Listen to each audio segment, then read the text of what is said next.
क्या प्यार इतना ताकतवर हो सकता है कि वो मौत को भी ना माने? आज हम एक ऐसी ही कहानी को समझने की कोशिश करेंगे जहां गहरा लगाव मतलब मोह जिंदगी और मौत के बीच की लकीर को ही धुंधला कर देता है। कहानी की शुरुआत ही एक बहुत कह सकते हैं एक डरावने ख्याल से होती है कि कुछ लोग मौत के बाद भी जाते नहीं हैं। उनका लगाव, उनका मोह इतना मजबूत होता है कि वो यहीं इसी दुनिया में रह जाते हैं। उनके लिए मौत का मतलब खत्म होना नहीं, बल्कि बस रुक जाना होता है। तो चलिए चलते हैं देवगढ़ नाम के एक छोटे से कस्बे में। यहाँ 3 लोग हैं जिनकी जिंदगियां प्यार, फर्ज और टूटे दिल के एक ऐसे जाल में उलझी हैं जहां से निकलना लगभग नामुमकिन है। तो कहानी के बीच में है आदित्य। आदित्य को प्यार है एक स्कूल टीचर संजना से। लेकिन कहते हैं ना, किस्मत का खेल। उसका रिश्ता तय हो जाता है संजना की ही छोटी बहन श्रुति के साथ। अब सोचिए, एक तरफ प्यार है और दूसरी तरफ परिवार की उम्मीदें। बड़ा ही मुश्किल मोड़ है ये। और फिर एक दिन संजना हिम्मत करके श्रुति को सब सच बता देती है। उस एक पल के लिए तो जैसे सब कुछ थम सा जाता है। लेकिन फिर श्रुति जो करती है वो उसके प्यार की गहराई दिखाता है। वो अपनी बहन की खुशी के लिए अपनी खुशी, अपने प्यार सबको कुर्बान कर देती है। श्रुति की सिर्फ एक शर्त थी, यहां कह लें एक गुजारिश, कि आदित्य ये राज हमेशा राजी रखे। संजना को कभी पता न चले कि श्रुति ने कितनी बड़ी कुर्बानी दी है और वो उसे हमेशा हमेशा खुश रखे। तो शादी हो जाती है। 3 साल सब कुछ बहुत अच्छा चलता है। खुशियों से भरी थी उनकी जिंदगी। लेकिन फिर एक रात एक ऐसा हादसा होता है जो उनकी दुनिया को पलट कर रख देता है। और यहीं से सामने आता है एक ऐसा जुनून, एक ऐसा मोह जो मौत के सामने भी झुकने को तैयार नहीं था। वो एक बिल्कुल आम सी शाम थी, लेकिन उसका अंत इतना भयानक होगा किसी ने सोचा नहीं था। संजना अचानक से सीने में दर्द की शिकायत करती है और इससे पहले कि कोई कुछ समझ पाता, हार्ट फेल होने से उसकी मौत हो जाती है। बस यूं ही। अब यहां से चीजें अजीब होनी शुरू होती हैं।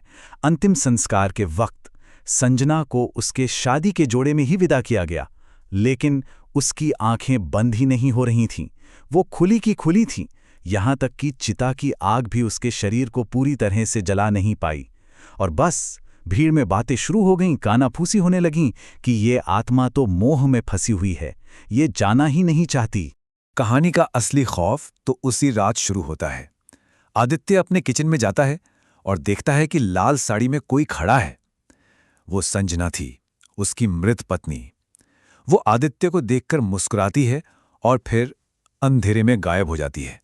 आदित्य बिल्कुल टूट चुका था, तो उसकी देखभाल के लिए श्रुति उसके घर रहने आ जाती है। और जैसे ही वो आती है, ये बात साफ होने लगती है कि संजना की मौजूदगी आदित्य का कोई वहम नहीं थी, वो सच में वहां थी, एक ऐसी ताकत बनकर जो जाने वाली नहीं थी। धीरे धीरे आदित्य नोटिस करता है कि श्रुति में कुछ अजीब बदलाव आ रहे हैं।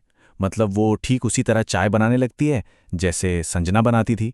वो वही परफ्यूम लगाने लगती है जो संजना लगाती थी। उसका चलना, उसका हंसना, सब कुछ संजना जैसा होता जा रहा था। ऐसा लग रहा था मानो श्रुति धीरे धीरे संजना बनती जा रही हो।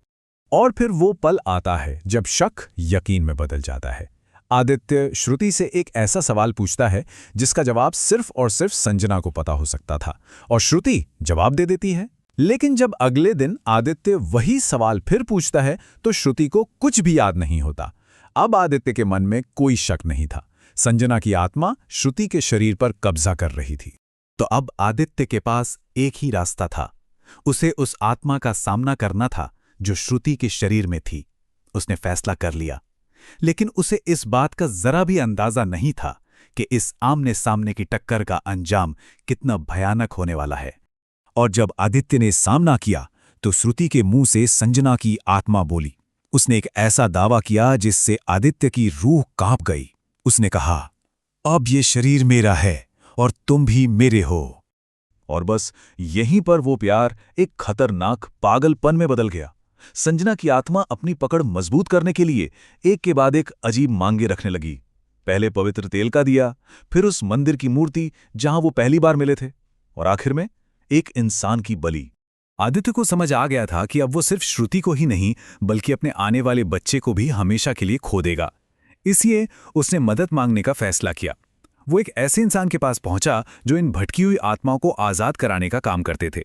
वो गांव के बाहर रहने वाले बाबा सुदर्शन नाथ के पास गया। बाबा ने उसकी पूरी बात सुनी और उसे एक चेतावनी दी। उन्होंने कहा, बेटा, याद रखना, मोह में फंसी आत्मा से ज्यादा खतरनाक कुछ नहीं होता। ये प्यार और पागलपन के बीच का फर्क ही खत्म कर देती है। आत्मा से छुटकारा पाने का जो तरीका था वो बहुत ही मुश्किल और डरावना था। अनुष्ठान के लिए कुछ बहुत अजीब चीजें चाहिए थीं, जैसे शमशान घाट की राख, पीपल के पेड़ की एक सूखी टहनी, किसी विधवा के हाथ से बंधा हुआ लाल धागा और आखिर में संजना की चिता की जगह से लाई गई एक मुट्ठी मिट्टी। जब अनुष्ठान शुरू हुआ तो आत्मा ने अपना असली रूप दिखाया। वो श्रुति के शरीर से चीखने चिल्लाने लगी। वो आदित्य पर अपना हक जता रही थी, चिल्लाकर कह रही थी, अगर मैं तुम्हारी नहीं हो सकती तो कोई नहीं हो सकता। मैं ही तुम्हारा पहला और आखिरी प्यार हूं। और फिर जैसे ही बाबा ने आखिरी चीज आग में डाली, श्रुति जोर से चीखी। एक काले रंग की राख धुएं की तरह उसके शरीर से निकली और सीधे हवन की आग में जाके समा गई। और श्रुति वहीं बेहोश होकर गिर पड़ी। उस वक्त के लिए तो खतरा टल गया था, सब ठीक लग रहा था, लेकिन पीछे रह गया था एक गहरा डर और बाबा की एक आखिरी खौफनाक चेतावनी। जाते जाते बाबा सुदर्शन नाथ आदित्य के दिमाग में एक डरावना ख्याल छोड़ गए। उन्होंने कहा, एक बात हमेशा याद रखना, मोह में जकड़ी हुई आत्मा कभी पूरी तरह से खत्म नहीं होती।